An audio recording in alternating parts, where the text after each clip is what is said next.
Yes. Thanks for finally putting your foot down and saying, "Oh, we'll do it on the floor." It's been a challenge to get all the, get your schedule, the facility.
Pete, ready?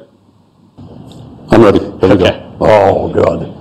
All right. Welcome, everyone, to our latest installment of the Virginia Tech National Capital Region Science, Technology, Innovation, and Policy Leadership lecture series. Really appreciate everyone coming out. It is a really great pleasure to welcome Pete Newell here for our talk. I'll just make a few introductory comments and then turn it off to the guest of honor here. So first of all, for those of you who don't know me, my name is Sanjay Raman. I am a professor in electrical and computer engineering at Virginia Tech. I serve as the Associate Vice President for the National Capital Region campus, and I'm also currently serving as the President and CEO of our Applied Research Corporation, which is mostly up on the 7th floor of this building, and is indirectly involved in the story of Pete. Let me welcome you all again. We have these lectures about 4, 5, 6 a year during the academic year. High-level individuals who have made an impact either in government or academia or industry. A wide range of topics. Now that you have, for those of you who are new to these, Now that you're sort of in the Eventbrite system, you'll probably get reminders of our future ones, and you're more than welcome to come. They're obviously perfectly free. We have a reception to start, and the reception will continue after the lecture, so I encourage everyone, if you are able, if your schedule permits, to stick around and continue the conversation with your colleagues and with Pete afterwards. So without further ado, let me introduce our speaker, Pete Newell. He's a managing partner at BMNT. I think you're going to explain what that means for those of you, for those of us. Begin morning, nautical twilight. Right. It's a long story. It's a Silicon Valley-based company focused on figuring out national security solutions and getting them implemented. He is the co-founder of the Hacking for Defense program, which is indirectly sort of how we started the conversation with Pete. That is something that started at Stanford and is now scaling to multiple institutions around the country. Very exciting. Prior to joining BMNT, Pete served as the director of the U.S. Army Rapid Equipping Force. So that's where VTR comes in the story, because we were one of Pete's performers back in the day in 2013 timeframe. He reported directly to the leadership of the Army, charged with rapidly finding technology solutions and inserting them into the battlefield. From 2010 to 2013, Pete led over 350 innovation projects involving an investment of over $1.4 billion to counter IEDs, to counter suicide bombers, and to reduce the reliance of our forward forces on the long supply chain. Pete retired from the U.S. Army as a colonel in 2013.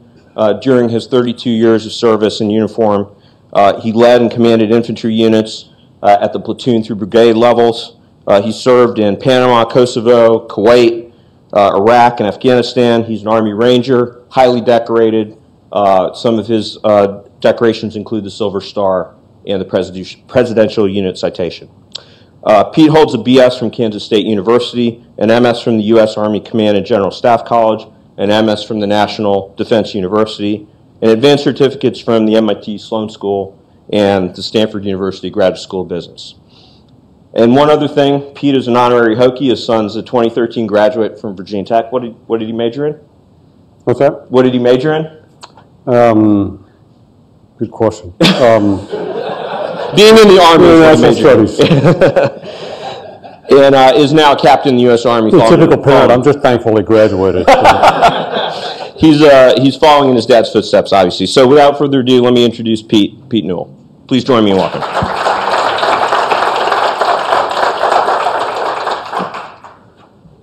So there are probably a half dozen war stories I could tell about most of the people in the room today, because I think I know about half of you. One of the things I'd love to first recognize is the folks here at VTR, and what you don't know is that BMNT, the company that we formed, was largely built around the concept that we had designed, that we recruited VTR for when we were working with the Rapid Equipping Force years ago. So we took the lessons learned and rebuilt them, and then built a company to actually more impactfully engage in the discussion between problems and the folks that actually have the potential to support them. So, as I tell you, I've been at this a while, but this is probably 7 years in now of trying to figure out how to improve the cycle speed of the conversation, of the value-added conversations between industry, academia, the military, the intelligence community, lots of other folks to really get at problem-solving for folks.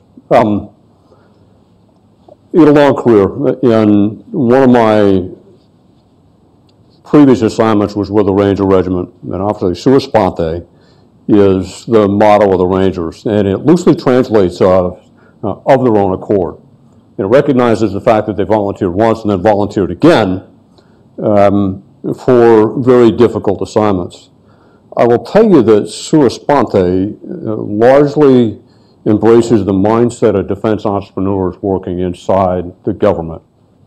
They do it of their own accord, largely swimming upstream and beating their heads against walls, and sometimes at great risk to their own careers to try and get things done. The good news is the groundswell of entrepreneurship in our country is growing, as it is within the government. The number of defense self-identifying entrepreneurs out there is massively grown over the last several years. The bad news is that despite that, we're in danger of all that coming to a failure. And the reality is that despite all that good, heroic work going on, we have yet to admit the fact that we have to redesign a system that actually does innovation separate from the execution system that we've adopted from the 1980s and beyond. So largely this conversation is about our lessons learned over not just 3 years of sitting in the Rapid Ripken Force and 4 years sitting in the Valley, but stretching back another 30 years. We've actually been around long enough to see innovation start in little itty-bitty parts to now where it's very difficult to keep up with what changes on a daily basis. So I hope to blow through these in about 35 minutes or so and then have a much more contextual discussion with you all about how you see it. I'd love to know what sticks, what doesn't, what you agree with, what you disagree with, and I think we'll have a highly useful conversation. As background, I say this. I spent 29 years improvising on the battlefield. I started my first combat tour in Panama in 1989. I've done 2 tours as a battalion commander and a brigade commander in Iraq. I spent a boatload of time on the Balkans, a lot of time in Afghanistan, Egypt, Kuwait, and a number of other places. I have done everything from special operations mission designed to counter drugs and weapons of mass destruction to high-end urban combat using tanks and Bradleys in Fallujah, Iraq, and everything in between. I've got a little bit of experience at lots of things and a whole lot of experience at a couple things that came out of that 29 years. I am the quintessential super user of things related to the military. I have run counter and ISR missions along the Iranian border, doing anything I could possibly do to stop their smuggling operations. I've raised crops in Iraq. I have run counter human trafficking in the Balkans. Over time, you start to pick up on the similarities of you find problems in the field and you solve them with the things that you have on hand. And most of the time, you just move on. And I'll talk later about the users that are out there on the ground as probably being the last person in the world to recognize and come up with a solution to a problem. They just know something's wrong and they immediately take action. But they have to move on to the next thing. 3 years of what I call brute force innovation. And brute force because I worked for one guy in the military, the Vice Chief of Staff of the Army. I had a budget, I had people, I had authority, and I had guidance that basically said, use every loophole you can find in the acquisition regulations and law and anything else to get stuff done. But the other thing I was told, and it was the Vice Chief of Staff of the Army at the time, who said, if your plan is to come into my office and talk to me about how great things are going, you're not doing your job. I want you to break things. And I want you to come back and tell me how you fix them. I want you to tell me what's broken in the Army so that we can help the Army fix itself. And with that mantra, I kind of took to heart. 3 years, 350 Horizon 2, Horizon 3 projects later, 120 of that which was delivered to the battlefield, 12 programs of record built out of that stuff, and about $1.5 billion spent. That's what you can do when you put all the eggs in one basket and say, this is what we plan on doing to innovate. I'll tell you, that's not necessarily sustainable. It took a lot of personal fortitude to go back into the Pentagon on a daily basis and fight for dollars. It took a lot of time and energy to find the right people that actually survive in that environment and not give up or quit. And finally, 4 years in Silicon Valley doing it from the other side, figuring out what it would take to get problems out of the government, and then figuring out very quickly that not a single problem that we pulled out of people was correct. And I think as far as this month, we're up to about 250. About 250 problems that we have taken through BM&T or through Hacking for Defense, 2 have survived in the original format. And it's not because people are bad or because they're incompetent. It's because the environment and the conditions are changing so fast that it's hard for folks who are crushed by paperwork to have time to form the relationships and networks and other things that they need to help them understand what's going on, much less get an analysis of what they ought to be doing. It's just part of the environment. The challenge then is, mainly one of, we have built innovation systems as a hodgepodge of activities. We've tried to adopt the best and brightest that industry has. And it's like everybody's got one of something, but nobody has one of all. And I will tell you, I did the same thing at the Rapid Equipment Force. I tried design thinking, agile engineering, human-centered design, co-creation, crowdsourcing. I did every single one of them. What I never realized is that I wasn't connecting them. And you find that those activities are all valuable. They all produce something of value, but they're not valued because that value doesn't transition from one activity to the next activity to the next one to eventually actually deliver something that somebody can use. The challenge that most of us have is that we are encumbered with an organization and a hierarchy that were designed to execute things. And that's the way DoD was built, largely to execute big, long things, deliver efficiently at the lowest costly price, because quite honestly, they're asked to do 200% more than they have the resources to actually execute. When you look at the guidance we're given, guidance actually produces the structure that we have to deal with. So if you were to write innovation guidance, would it look different than the execution guidance that's largely written out there as part of the National Military Strategy and the strategy documents that come out of the Pentagon? Or is it going to take something completely different at some point that says, we really are going to take innovation seriously because we can't keep up? What's it going to look like when it comes out the other end? Largely, 20th century, I enlisted in the Army in 1980. We saw the last days of Vietnam. I actually started out as a Jeep driver and then became a tank gunner. And the tank that I manned was actually built in 1965. I watched us go from Jeeps to Humvees to M1s to, it was in 1980 when a battalion headquarters could move in like 30 minutes in the field and move lots of times. By the time I was a brigade commander in Iraq, it took 3 days to move a headquarters. 3 days. And it's just not sustainable anymore. We were built this way. And it worked for a while. And then the 21st century hit.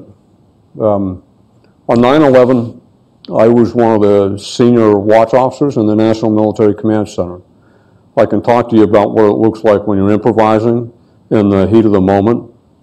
And not just a national crisis, but an international crisis. It largely have faced this problem set every year since. We've been going 16 years now of fighting the same types of issue. Is the fact that somebody got inside our OODA loop in our decision cycle and started hurting us fairly badly. And you know what? They're still there. And it's actually getting worse as we're finding bigger folks, nation states now. And if we let folks like the Chinese, if they become the artificial intelligence superpower of the world, talk about being inside your OODA loop, we won't even be on the same map anymore as these guys. There are really two kinds of problems. And Steve Blank and I, some of you were with us, at an offsite about a month ago. We call it the Red Queen offsite. But the Red Queen problem largely comes from the story of Alice in Wonderland. There's a point in the story where the Red Queen shows up and takes Alice for a run. And Alice is running until she finally collapses under a tree. And she looks up and realizes that she hasn't gone anywhere. And she says, why? I didn't realize that I've been running and running and running and we haven't gone anywhere. And the Red Queen looks at her and says, yes, because here you have to run twice as fast just to keep up. Then most of you realize that you're running 2 and 3 times as fast as you used to be, and you're falling behind. That Moore's law of technology is skyrocketing, and even though we're working hard and we're working faster than we ever did before, it's not fast enough. And the longer it takes us to realize there has to be a change, the further behind we're going to be, to the point that we won't even be in the same ballpark anymore.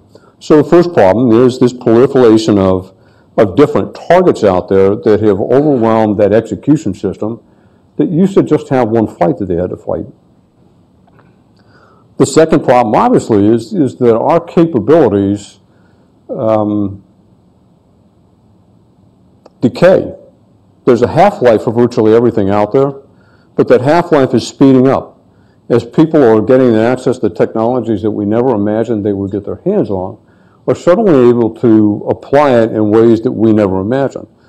So it used to be, let's say 1980 when I came in the Army, you could build and design a tank and ammunition and other things and deploy it to the battlefield, and it would take somebody, 10, 15 years to come up with a way to counter that tank. Nowadays, we're deploying tools that before they even get out of the manufacturing center or out of the software design phase, somebody has already countered them. And we're deploying things that are dead on arrival. They're useless because it takes us so long to get it out there and because things are changing so fast. So what happens to us?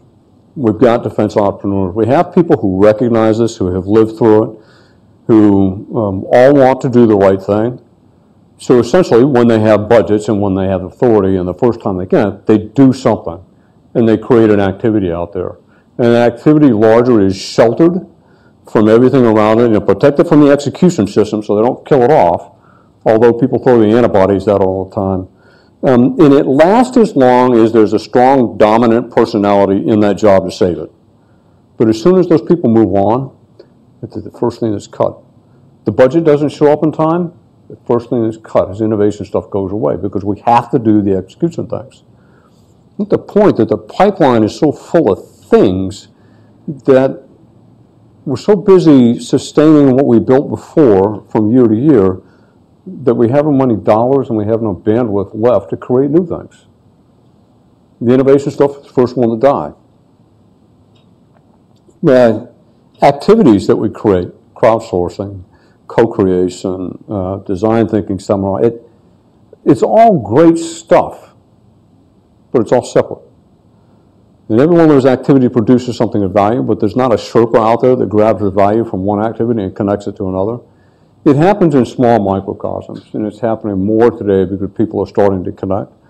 But there's still no deliberate effort to line those activities up and create what we would call a pipeline that takes lots of ideas and problems and people together and eventually brings them down to a tight shot group of things that we know we can make happen and move along.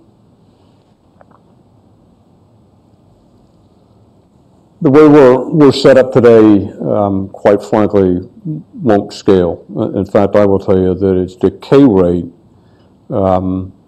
is vastly overwhelmed by the rate of change in the rest of the world. I'm going to belabor the point over and over and over again. It doesn't matter that you're doing twice as much, twice as fast as you used to. The change is 10x, 100x beyond that. And until we free ourselves up from being wedded to one system, we're going to continue to be stuck in this place where we're fighting forces. The way it's organized now, quite honestly, there's no seat at the table for folks running innovation things. No budget, no people. There's no education system for education, for innovation that you lay your hands on within the military.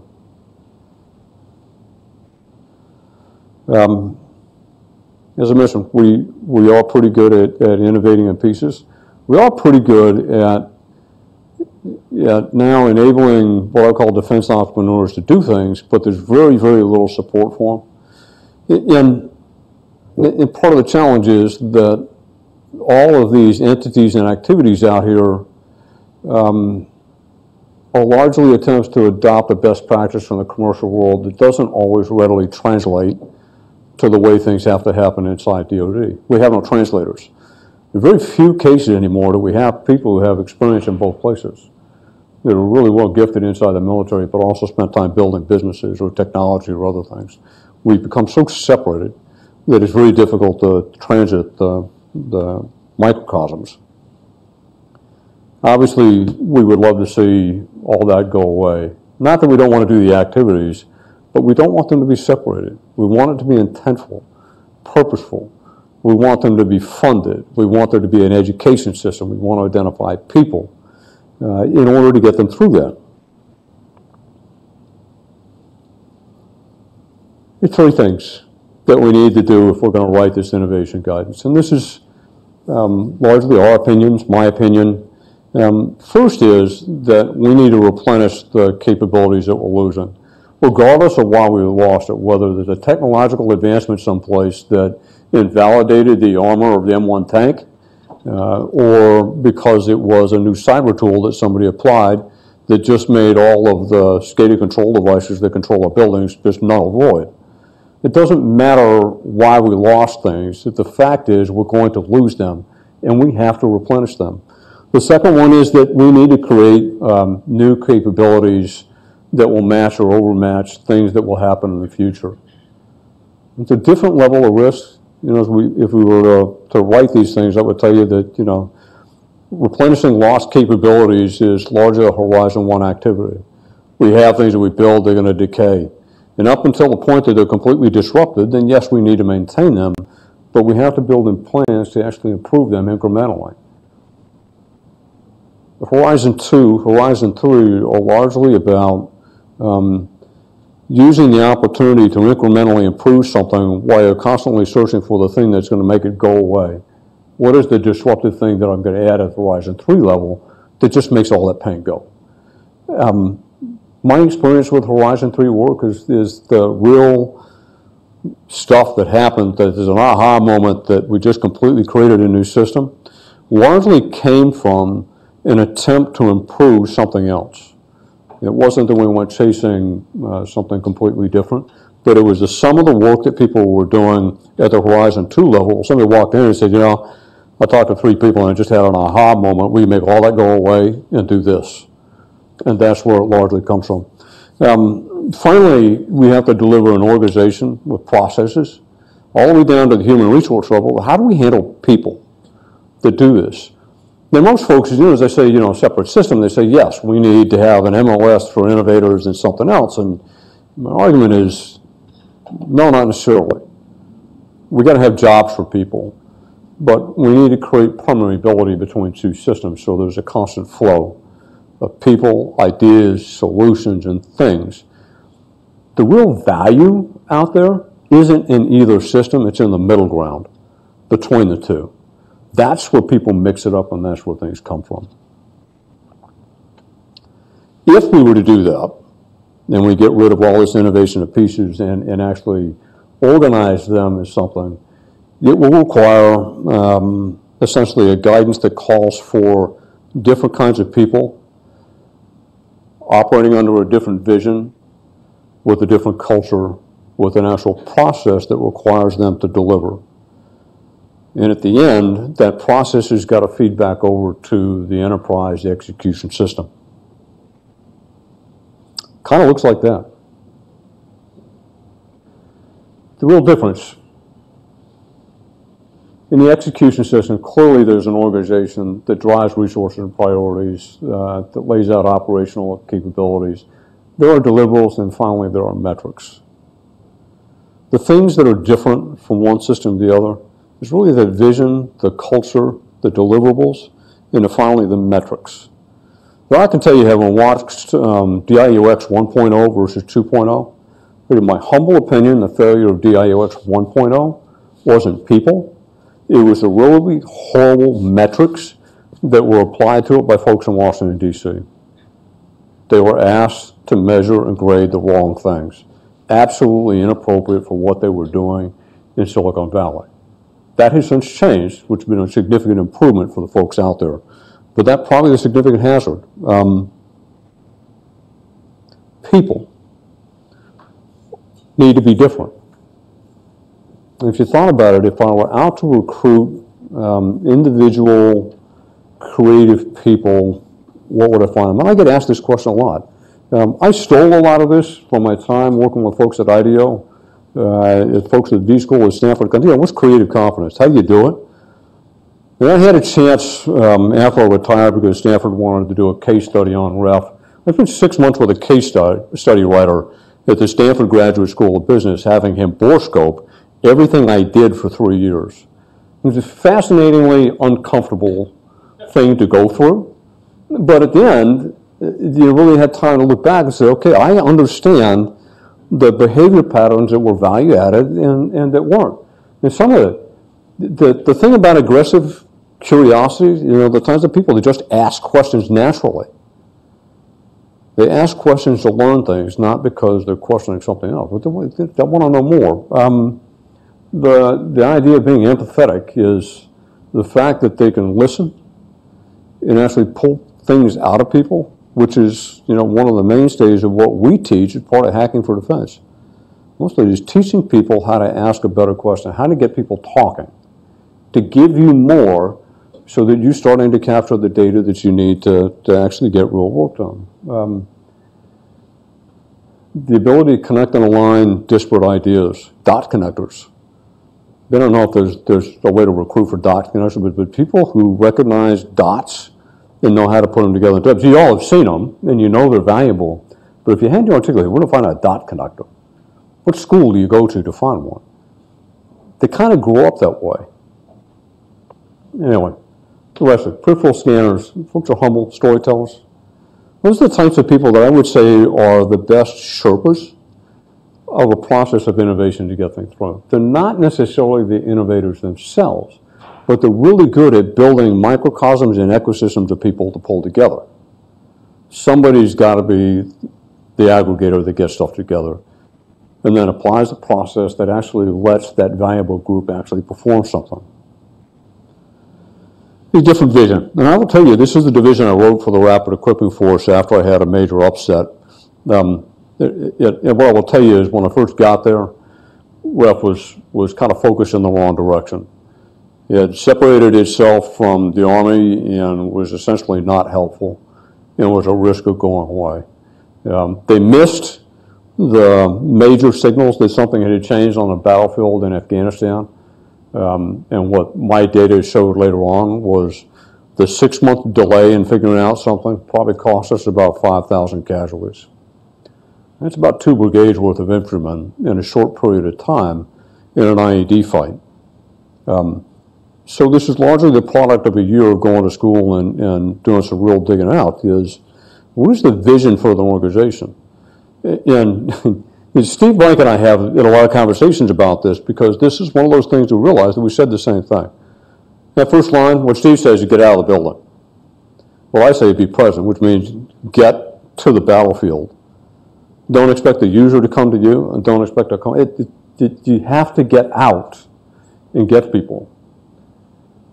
And one of my, my most often cited issues that people have is, we have a travel budget. Travel is in a different peg than R&D than other things. And most of the time, people are saying, "Don't travel, cross travel." You got to have. We have more permission for people to travel to the point where we're willing to put $500 million, billion-dollar programs at risk in order to save a couple of $100,000 in travel. It's crazy. When the one thing we want is more people on the road making connections and looking at things and doing things to get to the right work. Being inclusive is getting out and forming partnerships, figuring out who you're going to bring onto the team, figuring out what people do, regardless of whether you need it right this second or whether you'll need it sometime in the future. But you have to get out and do real work with people to figure out what they're really good at that you can actually use and import later on.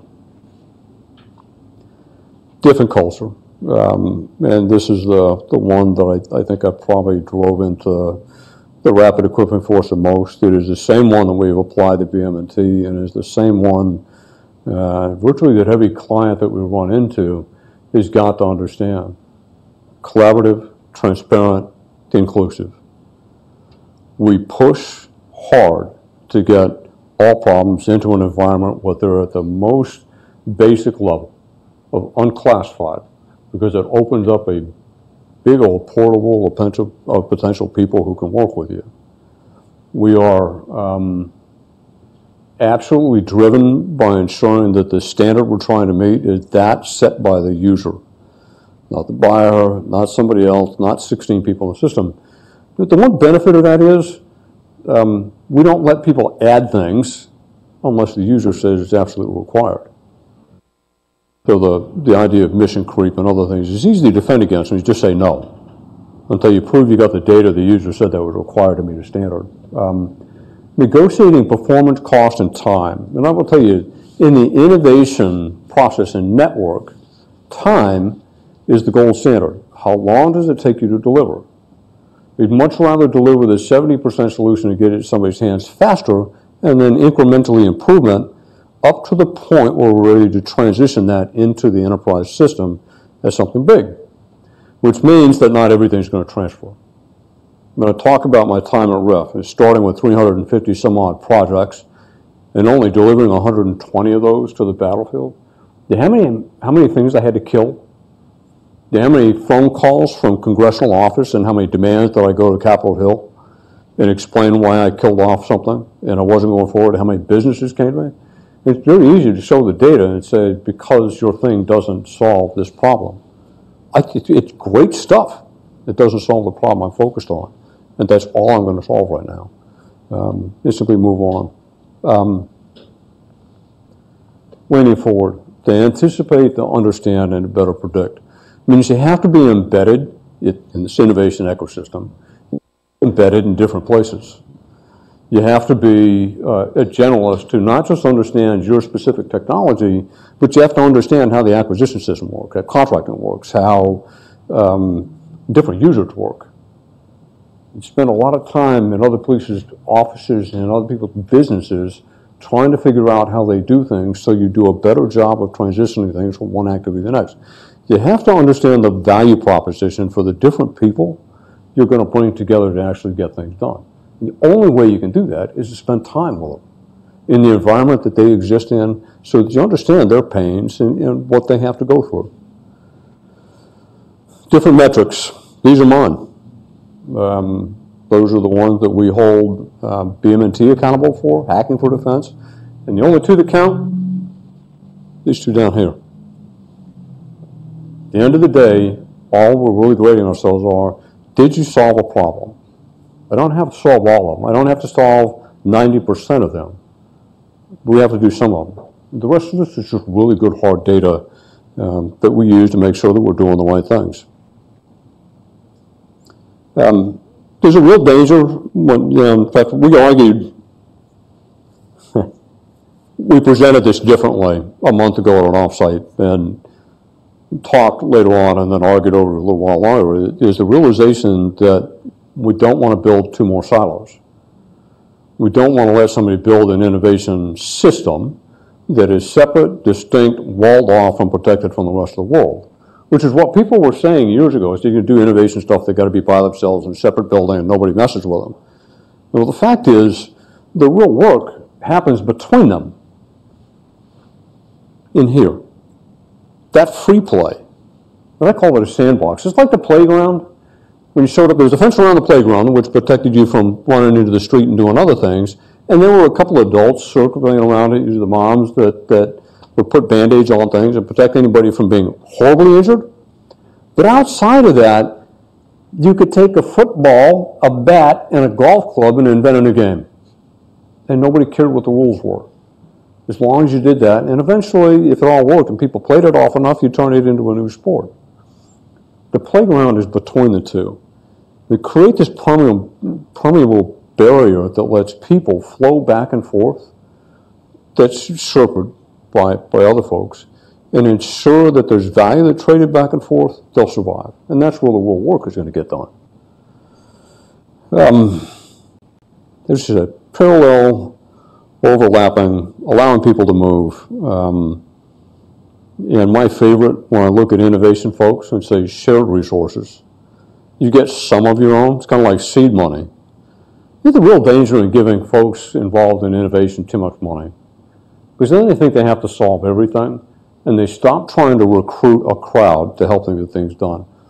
I would tell you, by the time I left REF, and even though I spent, the reason I was able to go through $1.5 billion, most of which was other people's money, is we got really good at building coalitions of people to attack problems.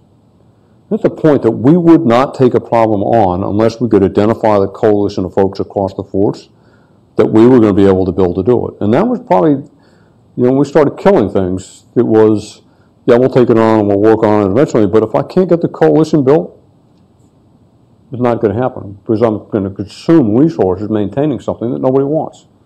And for whatever reason, right or wrong, you just can't get it done. A couple other things that are out there that we've actually got to get to. The first is education, and Dave Gallup's not in the room. Fortunately, the Defense Acquisition University has just finished its first Hacking for Defense course as a pilot, and God bless him, but the president of the DAU said, that's good, you're going to do it 5X. In other words, you want 5 more instructors trained. Acquisition folks are going to have the option of going through, as part of their certification, Hacking for Defense. It'll be interesting to see it grow. But I will tell you, there is no formal education process that trains people at the professional military education level how to be entrepreneurs and innovators. How do you solve problems in the world? We get the military decision-making cycle. We got that down right. And that's how we solve tactical problems.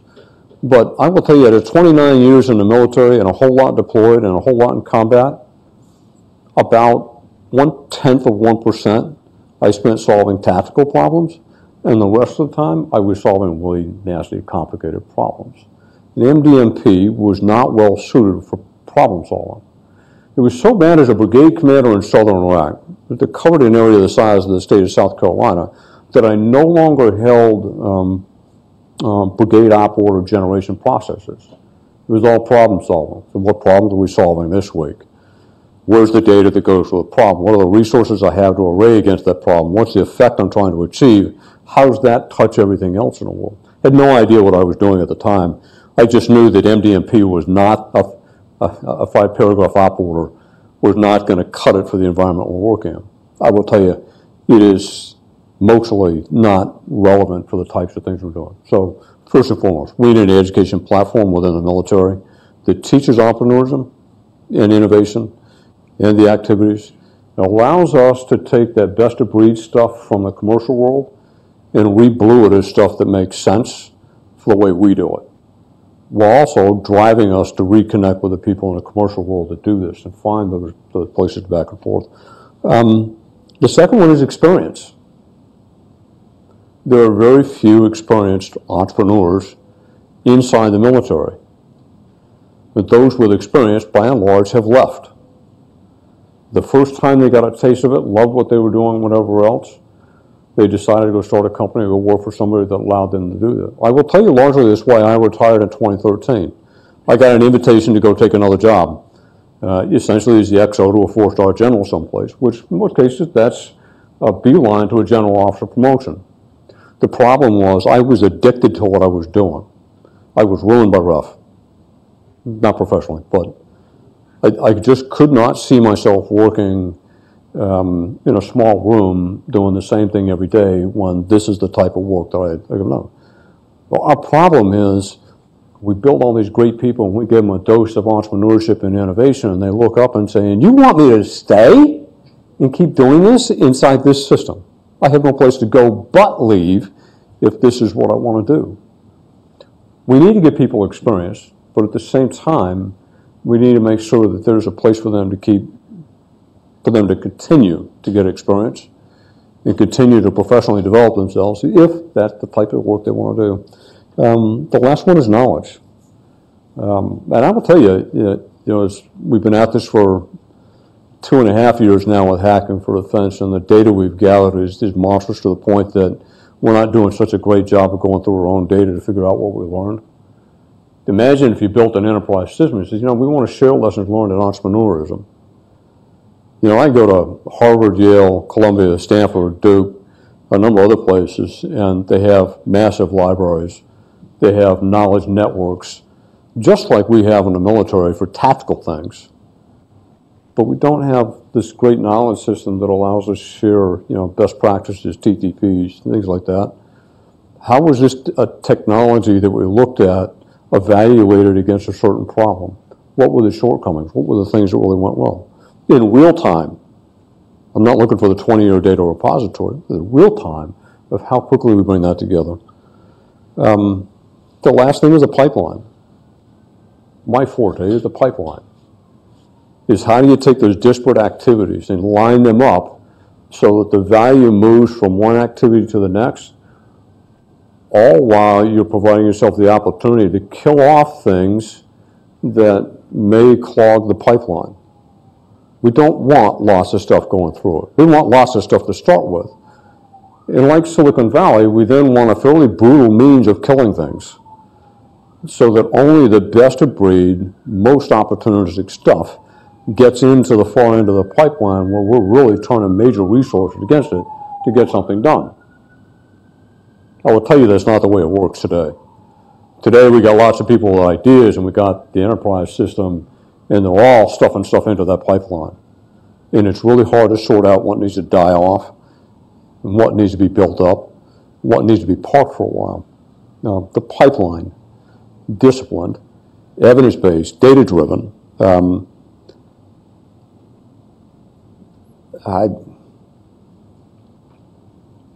guess the best way to explain it is it's something that's accountable. And I don't mean to say that this is, that's what I say, this is an example. I will tell you that there are lots of things out there that produce things of value that eventually have to go to what I would call an incubator, where somebody's going to make a venture capital-like decision. Is I'm going to invest in this or not. I'm going to take my resources, my time, my people, who only have time to do 2 or 3 things, and I'm going to have them do that.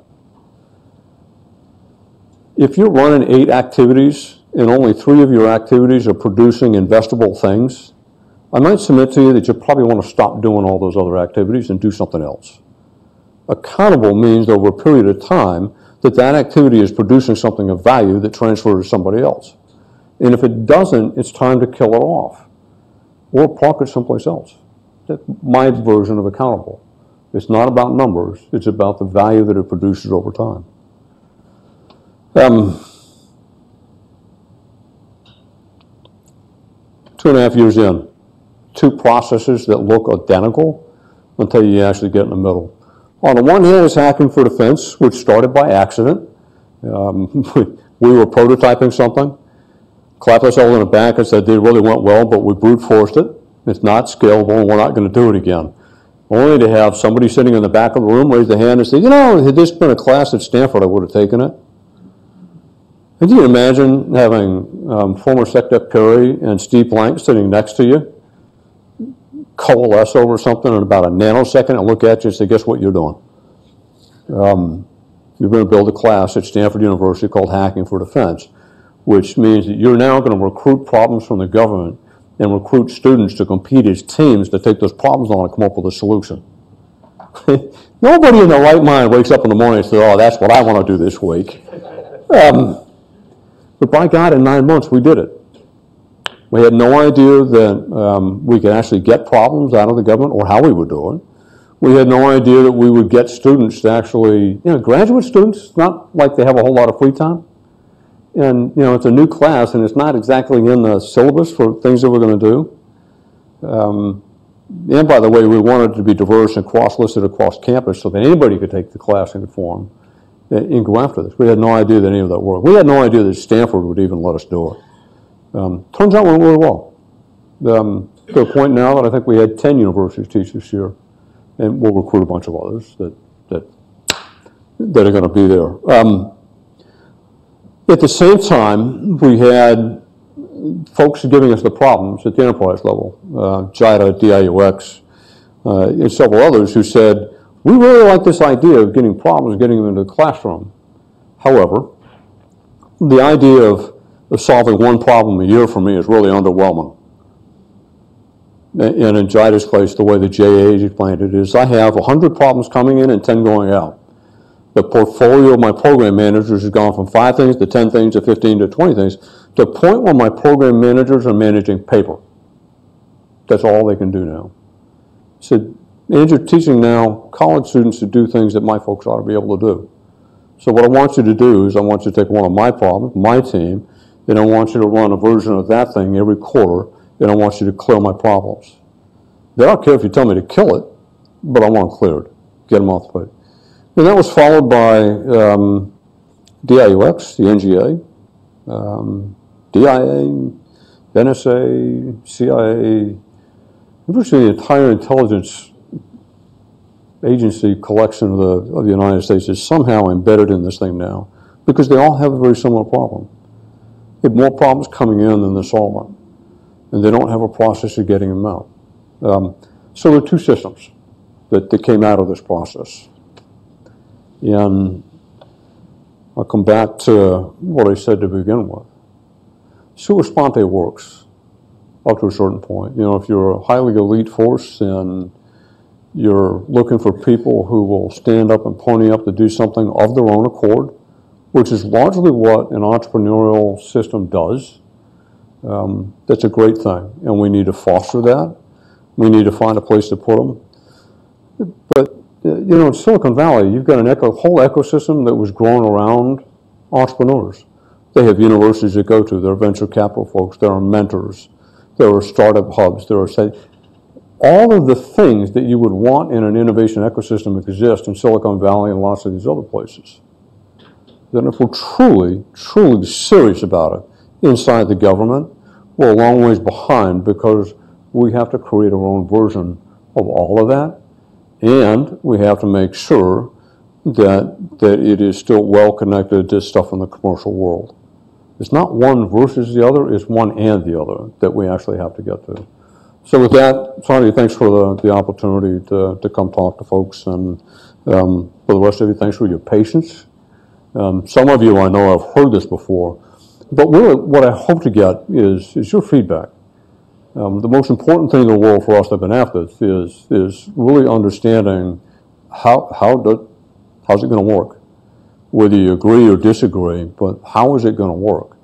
Because it'll take folks like you, sitting in the seats regardless of where you came from, to actually get to the point that we have what we need. So, Sanjay, thanks.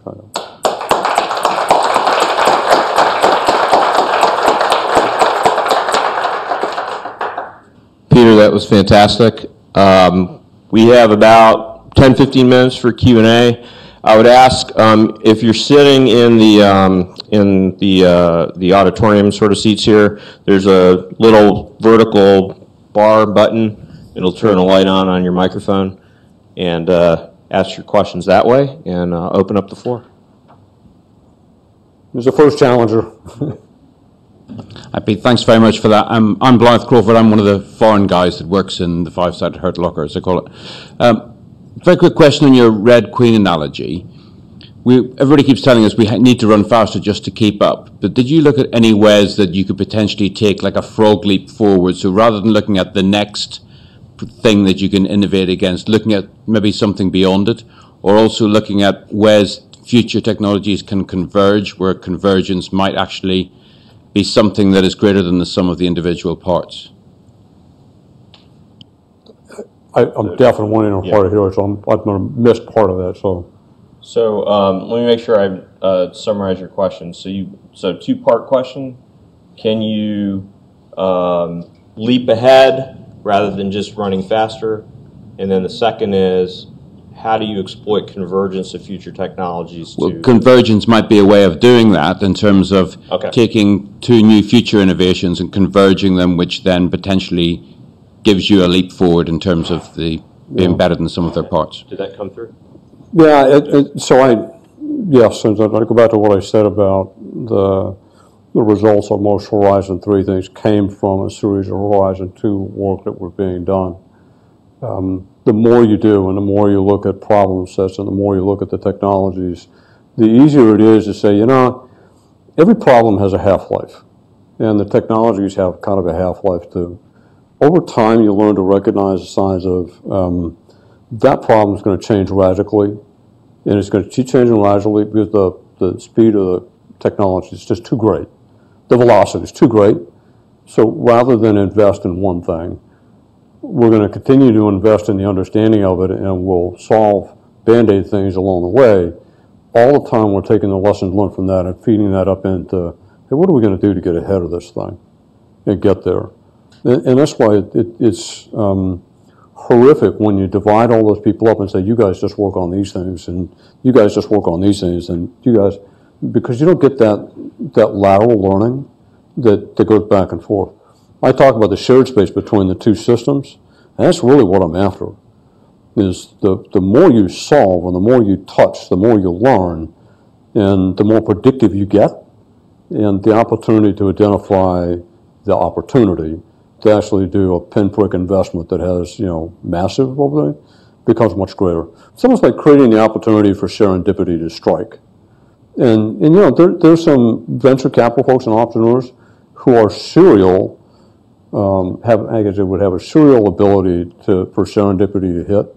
It's not an accident that they keep being successful. It's because they figured out how to mine and do that thing. That answer your question? Thanks. Hi, Ben. So if nobody knows Ben Coleman, when I talk about the quintessential defense entrepreneur, Ben is what the hell, you a Navy Lieutenant JG at the time? Or Yeah. Yeah, when you started DEF, or the CRIC, or whatever, okay. I was lieutenant. Ben's got a long history of this. So I have a question pertaining to that. So I'm one of those guys who got the taste of innovation and couldn't imagine staying in, despite the uniform of reservist. So I'm here in active training right now. But what's the system within the DoD whereby innovators like me and the other 15 cricksters who left would be enticed to stay? What can you do to keep them on a command track while taking advantage of their innovation skills and letting them reach their full potential? It's and we could have a long, intentful discussion. And I never realized that people had such an issue. So for me, I stayed at command track for a long time, and that's all I did. Did nothing but. And I also just used to look at guys who got to go to school and got to go. It's like my partner, Joe Felter. I swear to God, a year at Harvard, a year at Stanford, a year someplace else. Like, how'd you get away with all that? And still actually make it to 06? So one, I usually acknowledge the problem, and I'm representative of it. The other epiphany I had is training a unit to go to the field. I was in OC, it's essentially validating that a battalion commander was prepared and the battalion was ready to go. He had a new executive officer come in who had just finished his PhD. And I will never forget the first night the guy was there, this battalion commander complaining that he's got this guy fresh out of 3 years of school to be his XO, and he actually considered him to be a danger to his organization because he'd be gone so long. And he never realized there was that big a bias against educated people in tactical units.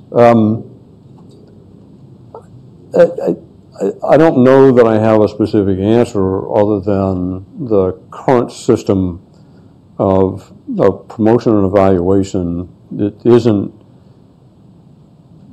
doesn't even function in the environment that we need to get to. And I can talk about the senior leaders who are so overwhelmed with their jobs now that they no longer mentor, which I think is the bigger crime, is there is no mentorship out there that's real, other than in a few pinprick places. I think that the up and out 20-year thing that says, if you're not selected and promoted to battalion command by or squadron command by your 15th year of service, your looks go away. Why? Is somebody who's been in service 18 years no better to command something than somebody who's been in 12 years? I mean, we have no problem accelerating the process, but we don't mind, but we can't delay it for some reason. But you got this group with that. I only got so many command billets, and I got to get everybody through it. So I think the easy one is just to free up the limits. And say, Ben, you want to go to Stanford for 2 years and get a master's degree, and spend a year at DIUX after that, and then maybe start a company after that, and then come back and restart your stuff? Yeah. We're probably not going to skip squadron command and take to group command, but but you know, in my mind, that's okay. I think the civilian workforce is even worse. That there's no freedom to go back and forth. But I'd love to say I have an answer to that, but I had a long conversation with a former Secretary of the Army who tried to take that on over it, and you know, his frustration for not being able to make change happen. Again, it's going to take a separate system. Now, what you may have to acknowledge is that if you want to be an entrepreneur and do other things, you can only do that for so long before you're just completely off the track. Some people will do that. And I want to, you know, the innovation ecosystem needs Sherpas, people who aren't there to start companies, but they're there to mentor and guide, and they know the system, and it's their job to make sure everything works. There's going to be a hell of a need for them. Maybe that's a command track. You know, maybe invent new titles for it. I will tell you, you know, having had to look for a job or after leaving the service, that somebody who's actually built a company and done something, it's probably a lot easier for them to get work than it is for a former brigade commander. So I kind of have to think your way through it. Ladies first. Thank you. So my question is more about the process of acquisition and innovation. So I've been managing innovation-centric programs across DoD for almost 20 years. And the two things that I have noticed over and over again, regardless of whom I was supporting, inclusive of DARPA not too long ago, is one, entrepreneurship is not valued in the innovation ecosystem, which you alluded to earlier. But also, what happens in DoD-funded innovation is completely divorced from what happens with acquisition. And so how do you see programs like Hacking for Defense or DIUX kind of bridging those two fundamental issues that are Herculean within the department? Did you get it? So, Yeah. sort of, there's a disconnect between innovation programs, entrepreneurship programs, and the acquisition system, and how do you bridge that gap? You know, we've got a longer version of this that actually talks about all the bits and parts and pieces of the pipeline that have to exist. The two stages that essentially have to, basically three, that have to fit, you know, to Hacking for Defense. Okay, we spit out a concept, we validated the problem, and we validated we have a potential solution pathway. We have the right team, you know, nice pat on the rear end, and off they go. Somebody has to incubate that mess, and essentially it has to be grown by somebody. And I'm not sure incubate is the right word, but it's the only one I have.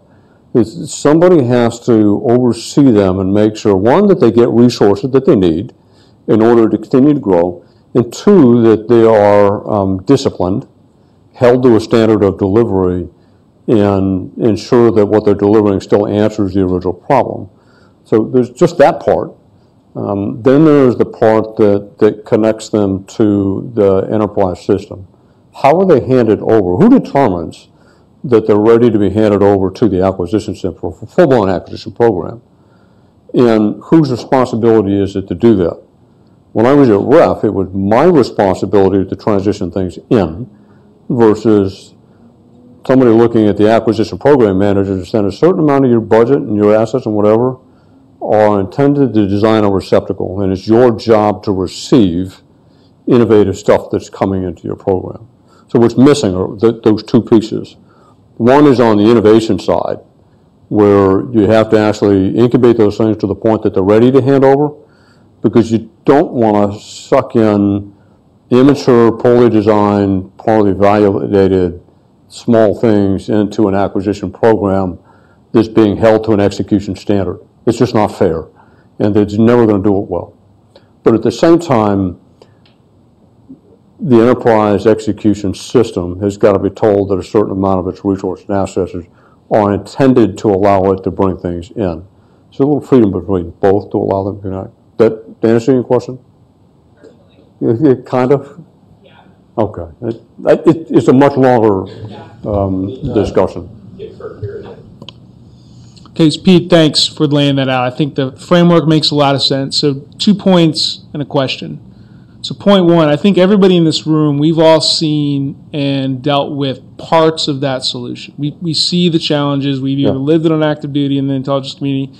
We see parts of the big picture that you laid out. And I would say that many of us have seen some progress, particularly from people that are coming in. There's a great, the Defense Innovation Board from about a month ago. I was blown away at the number of tactical leaders that were driving parts of this process. So the education and the experience are getting better, maybe not at the rate we need to given the pace of the threat and the change you mentioned.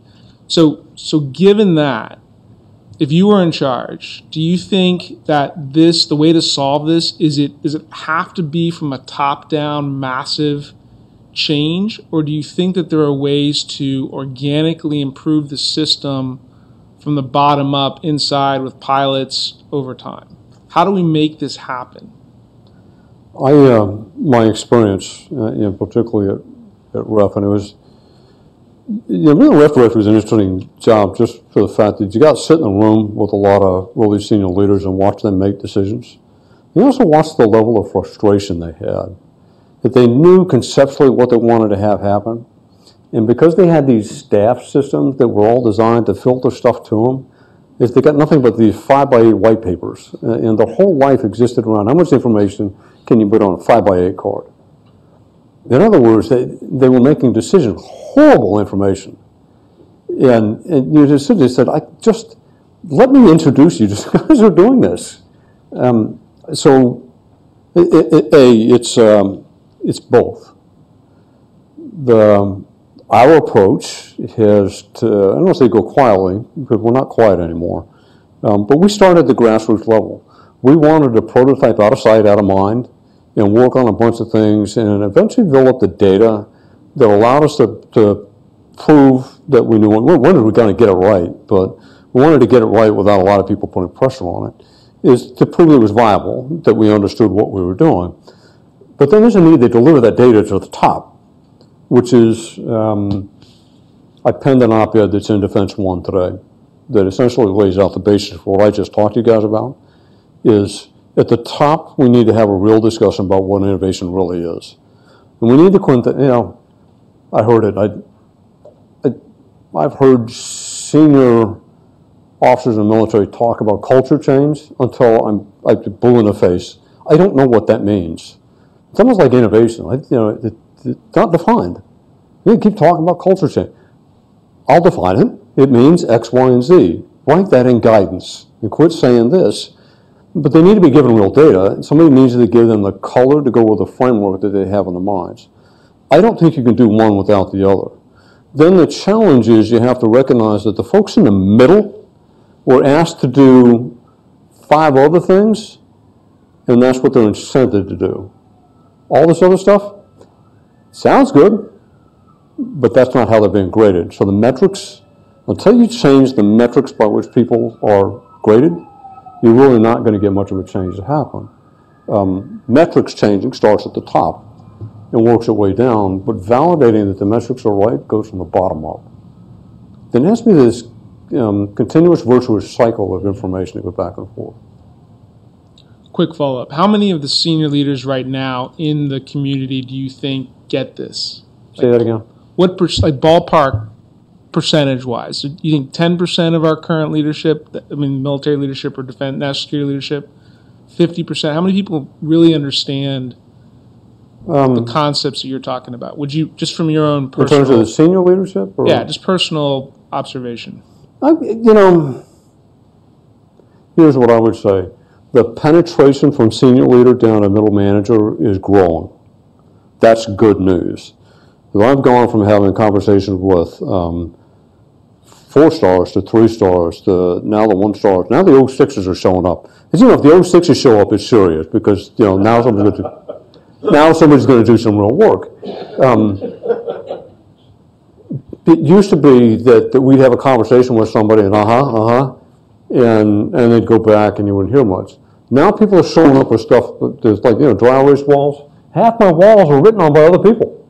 I'm not doing it, they are. And they're showing up because they don't say anything, here's what I think. That's beautiful. Because it means the conversation's running. So I think it was always loud. Everybody always knew they had to do something different. They just didn't have any data to work with. And it wasn't until we started connecting these disparate elements down there and said, okay, here's what this is. And it sparked that conversation. That's come from lots of different directions. But I think that's the part that I kind of focus on. Dive in there. There's one gentleman here, and then we'll take one more after that, and then we're going to go to the reception. And then we can have real questions on the hall. Yeah, real questions. I may be wasting someone else's question because I'm not really sure how to ask this very coherently. But to follow up on her comment about the Just if you could press. Can you grab that mic, please? The mic there. Yeah. It's there. It's on. sorry, I'm not speaking directly enough. Lean in. Indeed. To follow up on her question about the gap between the innovation shops and the formal acquisition process, my question is mainly about kind of the budgeting issues with this. It's one thing to say you have an innovation shop who's going to bring kind of viable solutions to an actual program manager or PEO or something like that to make into a program of record or some sort of sustained solution that will serve the needs of the user. But what about after that, right? So the continuous improvement, the continuous innovation of that problem as new either requirements are generated, the validated requirements process, or even just new problems arise, new threat streams arise. Once it's kind of in that formal acquisition process, how are you? I see the two columns and the semi-white space in between, but from a budgeting perspective, what is the recommendation for how those things should be handled within the formal acquisition lifecycle? Yeah. Because we have a whole framework with a whole bunch of boxes on that slide, but not a lot of them are like, and here's your space for meddling. So I think the question is, once something's a program of record, how do you budget for, how do you resource a continuous innovation process so kind of new things spiral in? Is that fair? If you're in that back and forth between milestone B to milestone C to post milestone C and back to milestone B for the next iteration, next spiral, next whatever you're going to call it, So how do you build in that innovation space? Did that translate? I was going to say that quintessentially the problem is the program manager responsible for budgeting for that continuous innovation, or is there a separate activity, whatever, where there's a shared overlapping process? There's a chart that I didn't throw in the slide deck tonight that I actually built in 2012 when I was trying to articulate what REF ought to look like. And I talk about these shared processes of the requirements guys and the acquisition folks, separate systems that overlap. And real work happens in that overlap in there. I think it's that overlap that you don't, as a program manager, you don't necessarily have to budget for all that innovation as much as you are required to withhold a certain amount of flexibility to adapt and bring things in. It's almost like seed money or like Series A money. But you are responsible for providing feedback and prioritization and helping with the aggregation of whatever. So it may be that you're moving people back and forth. Like you've got 10% of your folks working in the innovation system at any one time, working with other folks that are relevant to the things that you're trying to do. And when those things come back, so do your people with it in order to shepherd it along the process. I think there are a bunch of different ways to do it, but I think the idea of I have to maintain a separate budget to do this from the acquisition side, I don't know that will ever work adequately in the current budgeting system we have for the acquisition. I just don't see Congress doing it. I mean, I think that's they're not known for that ambidextrous way of doing things. All right. Jared may have an answer though. No, I have no answers. Everyone else has moved on, and I'm still stuck on Ben's question of how do we create an environment whereby entrepreneurs can, still operate in defense acquisition, and this may be a blunt no answer, but have you or has anyone else in the room given any thought to how we should and could change organizational conflict of interest rules to where reservists who are entrepreneurs can bring their operational knowledge back out to industry to innovate on a problem, and then freely translate their experience and their insights as an entrepreneur on the outside and bring it back into government. There seems to be so many barriers to freely translating ideas in and out, and it seems like the reservists and the Guard members that are straddling the lines between private life and military life are in an ideal position to help break that barrier. I'll give you my version of that, and I think it's when TechShop went bankrupt. I think we lost a great platform. Here's what you find outside the Marine Corps, maybe the Navy. Anyway, every military installation in the world has a set of universities that are contracted to provide education. And I'll tell you, if you did a survey, and I actually had a couple of analysts do this for about 6 months of military installations and look at the contracted universities or what they were offering and what military folks were taking, you know what it is? It's primarily liberal arts business. Rarely do you find STEM education, science, technology, engineering, math. It's you find math offered on those installations. If you want to find a 3D printer on an installation like that, you will probably find it in a service member's barracks room before you will find it someplace in some other place, with some exceptions now. So there are some folks actually doing some really good work out there, particularly in the Marine Corps. Marine maintenance battalions are phenomenal at their use of 3D printing and CADs and how to teach people.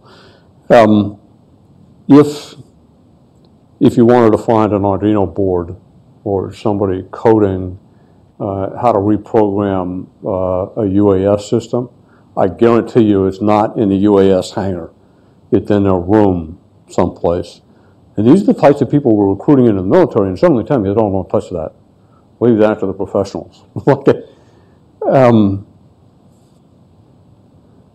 For the Department of Energy several years ago, kind of focused on workforce development, we actually worked out a prototype in Kansas in a deal between Fort Riley and Kansas State University, where Fort Riley was going to provide open motor pool space and equipment and other things. The nonprofit was going to provide the advanced manufacturing stuff. Kansas State University went to the State Board of Regents and got degree programming approved in advanced manufacturing for a 2-year, 4-year and master's degree. The point of the idea was that somebody new to the installation comes in and starts taking college programming, that starts working on this degree program. By the time they leave, they're holding a series, I don't care if you're a welder or whatever else, they're holding a series of certificates, all right there. The one thing that folks like TechSop couldn't do was come up with a commercial business viability case for having a complex that was a commercial entity on a military installation. Not survivable. As an academic platform where it teaches people to do things, it is. And by the way, there's also a whole lot of white space, which means you can drag people with good ideas who just kind of show up on the weekends and at night whenever they want to and kind of work on things. I've got some great video of stuff that individual soldiers downrange designed. And my favorite is a Sergeant E5 transportation guy who designed essentially a three-dimensional pivoting base for a tripod for a squad automatic weapon. And to some of you it'll make sense, but to others, essentially the problem is on a weapon like that, you can only move in 2 dimensions. You go up, down, right, and left. And then if you're wearing equipment and all that stuff and you want to peek around a building, you literally have to expose half your body to get it, rather than simply rolling the weapon a little bit. He designed it, went to a ref lab who had a 3D printer. They printed it, machined it, took it out, put it on a weapon system, shot 100,000 rounds through it. Well, never had a problem. We sent that thing to PEO soldiers, a small arms guy, and got a really nice note back. They basically said, don't you ever again put something on one of our weapon systems that's not been tested because it might ruin the weapon. Nobody said, hey, send me that sergeant. I want him. And that, I think, is a real crime. My answer to you again, and my target right now is I'm going to find another military base with a commander and other folks and the others, and we're going to figure out how to change the educational programming that's offered on the installation. We're going to find out how to do that, and we're going to find how to create that educational makerspace that's a viable entity that actually can do some of that stuff. I don't know how, but I'll figure it out. Peter. Thank you. Thank you so much. We have a small parting gift. I know you have a lot of hokey stuff, I'm sure. That's the first free cup Virginia Tech has ever given me. There you go. All right, folks. $80,000 later. Peter, that was fantastic. I would invite everyone who can, please join us. The reception will continue for a little while, maybe 45 minutes or so, and certainly opportunities to discuss what we've heard here amongst yourselves, your colleagues, as well as engaging with Peter as much as he can stick around. So thank you so much for coming, and see you next time. Thanks, folks.